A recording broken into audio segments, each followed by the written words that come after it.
Genesis 25 serves as a kind of bridge between generations.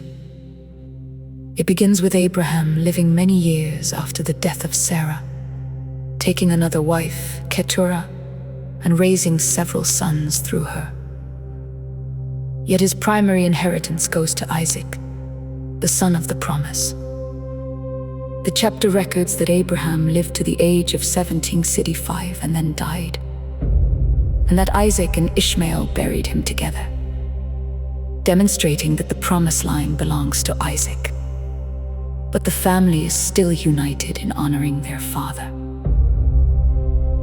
The chapter also turns to Ishmael's descendants, listing his 12 sons, each of whom becomes the father of a tribe. Ishmael becomes a great nation, and the people spread across the wilderness, living as nomads. The text notes that he died and was gathered to his people, showing that even outside the covenant line, God honors his earlier promises to Hagar, while still reserving the covenant blessings to Isaac's line. Then the story moves to Isaac and Rebekah. They are unable to have children, and Isaac prays for his wife. In response to his prayer, God answers, and Rebekah conceives. But her pregnancy is strange and painful. The children struggle within her womb, so much that she asks God, "Why is this happening to me?" God replies that 2 nations are in her womb, and that the older will serve the younger. This prophecy sets the stage for the entire future of Israel and Edom. When the time comes, Rebekah gives birth to twin boys. The firstborn is Esau, red and hairy, and the second is Jacob, who comes out holding Esau's heel. Names are given based on their actions: Esau, the hunter and man of the field, and Jacob, whose name literally means he grasps the heel, a Hebrew idiom for one who supplants or deceives. As the brothers grow, Esau becomes a skilled hunter who wins his father's favor, while Jacob is a quieter, more thoughtful man who stays close to the tents, often associated with spiritual life.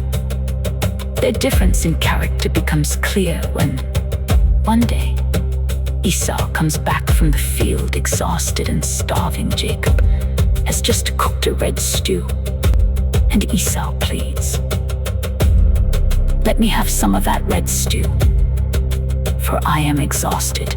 Jacob replies, "Sell me your birthright first." Esau, thinking only of his present hunger, asks, "What good is the birthright if I am about to die?" He swears an oath, sells his birthright, and Jacob gives him bread and stew. The text's commentary is severe. Thus Esau despised his birthright. He traded something eternal for something immediate, forever revealing what he valued most. Genesis 25 teaches several things. Fathers and families pass down far more than land and wealth. They pass down spiritual legacies, choices, and destinies. God's promises are not cancelled by delays. Isaac waited years for a child, but God answered in his time. The heart behind our choices matters. Esau's casual surrender of his birthright shows a lack of spiritual hunger, while Jacob's scheming reveals a hunger that is real but selfish. This chapter reminds us that birthright is not just a cultural tradition. It is a picture of covenant status and responsibility.